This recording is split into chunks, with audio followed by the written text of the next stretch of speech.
I love great conversations. Hi, my name is Angel Jones. Thank you for joining me on 12-minute Convos, where I help you create a brand of your own unique, real self. Listen in as I have conversations with amazing people from all over the world. Good day, Amanda Kingsmith. How are you going on this wonderful, beautiful day? I'm doing great. How are you doing? I am excellent, as can be. I do thank you for passing through. Tell me, what part of the world are you in right now? I am currently in Mexico City, although I'm originally from Canada. Okay.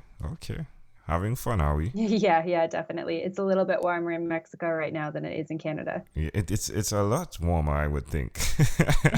Yeah, I was being generous. Well, please do tell me, just as you said, generous, which of your talents is responsible for us meeting? Podcasting. I'm the host of two podcasts. One is a travel podcast called The World Wanders, and the other one is on the business of yoga, and it's called MBO. Yeah. So I didn't check the other one. I did listen into MBO. So which would you like to expand on and share with us on? Or you could do the two if you can. Tell us about them. Yeah. So The World Wanders, I co-host with my boyfriend Ryan, and we talk about travel as a lifestyle, destinations, long-term travel, and philosophize about travel in general. It's one of our big passions in life, and it's something that we've pursued over the last couple of years. So that podcast just turned three this summer, Wow, and congratulations. thank you. Although we're approaching 200 episodes, so we're a little bit less than you are. We only Um, do one episode a week. it's different, but wow, still, I mean, the time, right? The time span, it shows and speaks to consistency, which is definitely more than I've done. For sure. And then my other podcast is, like I said, MBO, which is on the business of yoga. And I teach yoga, and I also have a background in business. So when I entered the yoga world like 2.5 years ago, I wanted to bridge the gap between yoga teachers teaching yoga and yoga teachers making money in the industry and finding careers that they love. So it's all about the business side of the yoga industry. That's great. Well, I definitely need some yoga in my life now. I'm sitting a bit too much. Um, what pose do you suggest I do while sitting doing podcasts? While sitting, if you can stand, that would be great. I'm sure you're familiar with the standing desk, Yeah. but if you can sit cross-legged or sit on the floor, that'll really help for your hip flexors not to continue to tighten up. All right, I'll take that. So, who did you learn the skill of? It's not just podcasting is the skill that you are sharing. You are constantly sharing aspects that increase your life. So, who did you learn that from? So, in terms of actually learning how to podcast, Pat Flynn and John Lee Dumas are largely responsible for that. We use Smart Passive Income website for a ton of our learnings. And then we're also a part of Podcasters Paradise with John Lee Dumas and Kate Erickson. Sweet. And yeah, they are so awesome. And I would not be where I am today without those three and their resources. Yeah, and what about the other part where you are sharing you? I mean, the world wanderer, you're giving people an insight to who you are so that they can grow as well, right? Who did you learn that from? That's a good question.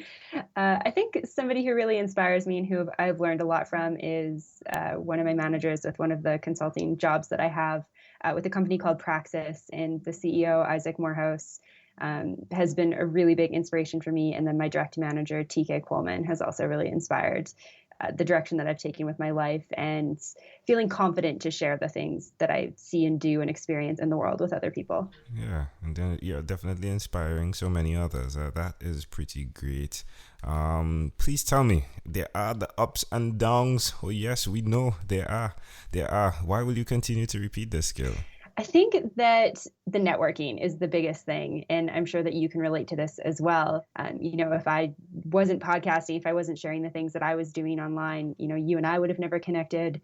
And I just feel like there's so many people and companies and opportunities in my life that I've had because I've been putting myself out there. I've been sharing my story. I've been sharing my learnings through my podcast and through my online work. And I think that that's the biggest thing that I always come back to on the days when there's, it feels like a lot or it feels heavy or a bad review comes through on iTunes or somebody says something hateful. I always come back to the benefits of all the people that I've had the chance to meet. And that is worth more than anything else I've gotten from, those experiences. Wow, Wow. Well, Amanda, please do tell me one other thing that you've done consistently over the last 3 years. Yoga is definitely something I've been consistent with for the last 3 years. And I've been practicing yoga since 2008 when I was in my second year of college. But I wasn't really consistently practicing until the summer of 2014. So I guess I just passed my 3-year mark for that.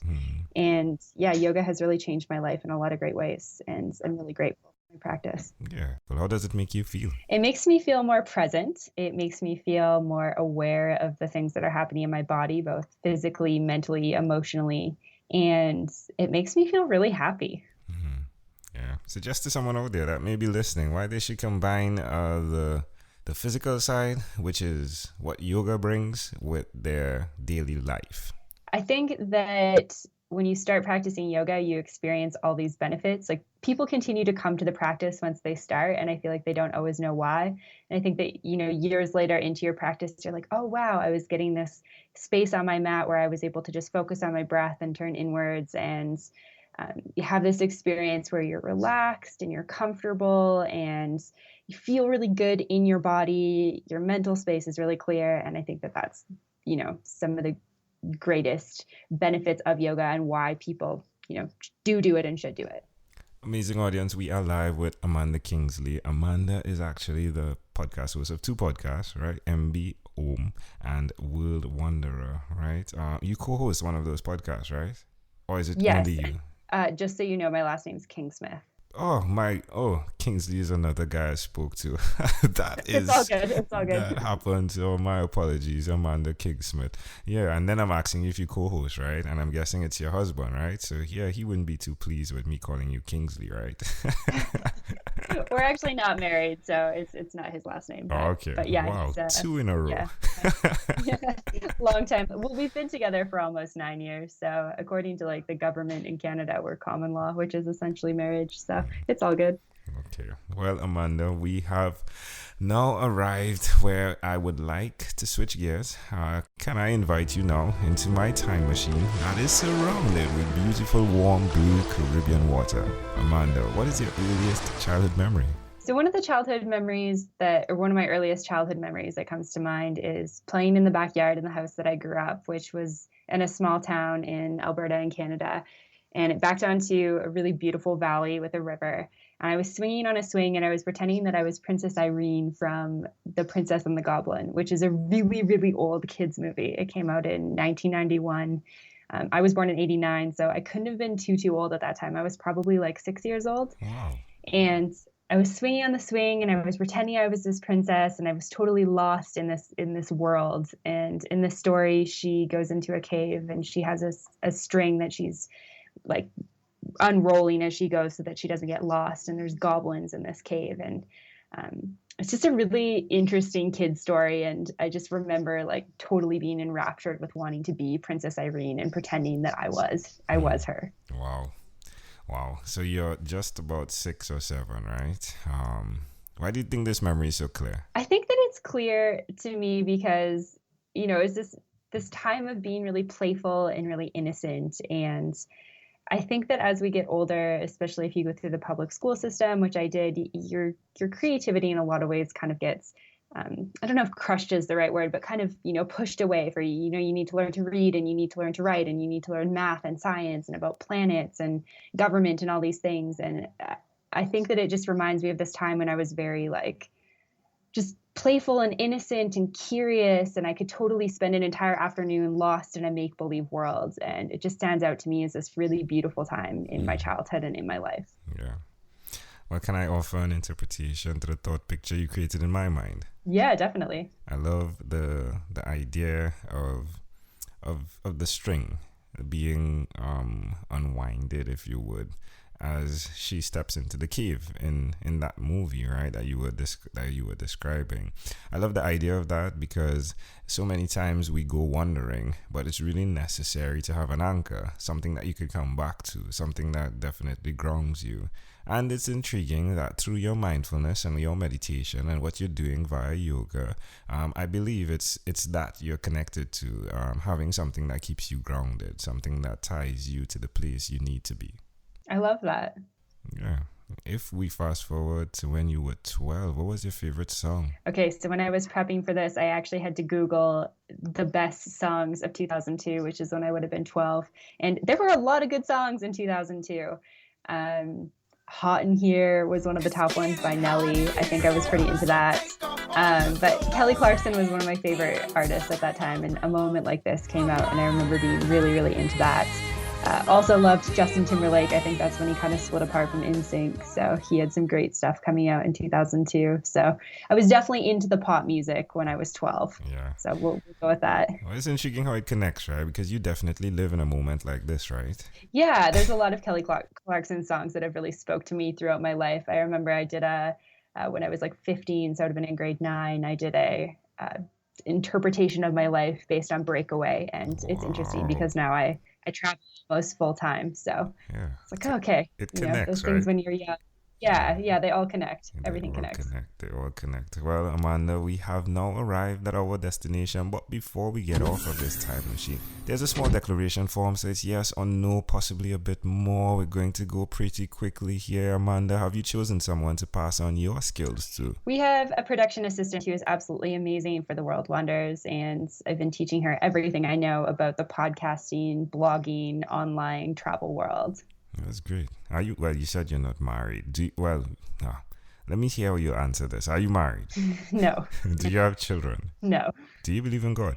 Not in the traditional sense that most people think of, but I believe in something bigger than ourselves. Do you have an inner circle of friends? Yes. Do you watch TV for more than 3 hours a day? No. How about 3 hours a week? Yeah, I think that's probably fair. What about screen time, the phone and or the computer? Is it more than 8 or less than 8 hours a day? It depends on the day. Some days it is probably at 8 or a little bit more. Other days it's less. Ideally, I would like it to be under 8 hours. Amanda, after having 1,001 conversations in 2016, I came up with a workbook. Sometimes I like to believe it came up with me, right? But the workbook, the name of it is yours. It stands for your own unique real self. Connected to that, as you dig deeper, is your own unique real statement, your mission. If you had to share with us, Amanda, your own unique real statement, a statement that represents who Amanda Kingsmith is, what would you say that is? So I don't know if I can take credit for this because somebody's probably said it before me, but something that I really love to live my life by is live life by your own rules. So follow your own path. Don't worry about what anyone else is doing, and create a life that's going to make you really happy with what you're doing and the people that are in it. Amanda Kingsmith, hey, this was a great pleasure. Before you leave, is there anything else you'd like to share with our amazing audience? Yeah, if you're interested in travel or yoga or both, you can find me online at theworldwanders.com or at mbomyoga.com, or everything's on my personal website at amandakingsmith.com. And there we go. Amanda Kingsmith, hey, again, a great pleasure. Thank you for being on what is inspired by 12-Minute Convos with Angel Jones. Thank you so much for having me today. This has been so fun.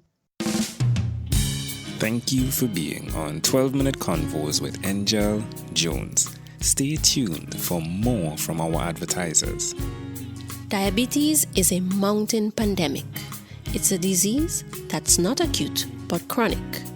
Similar to this rhyming method, I have simplified the definition, the signs and symptoms, and the complications of diabetes for both adults and children in my books, Poems for Patients, A Focus on Diabetes, and The ABCs of Diabetes for Children. These books are available on Amazon.com, and for more information, you can visit my website, poemsbyaj.com. That's poemsbyaj.com.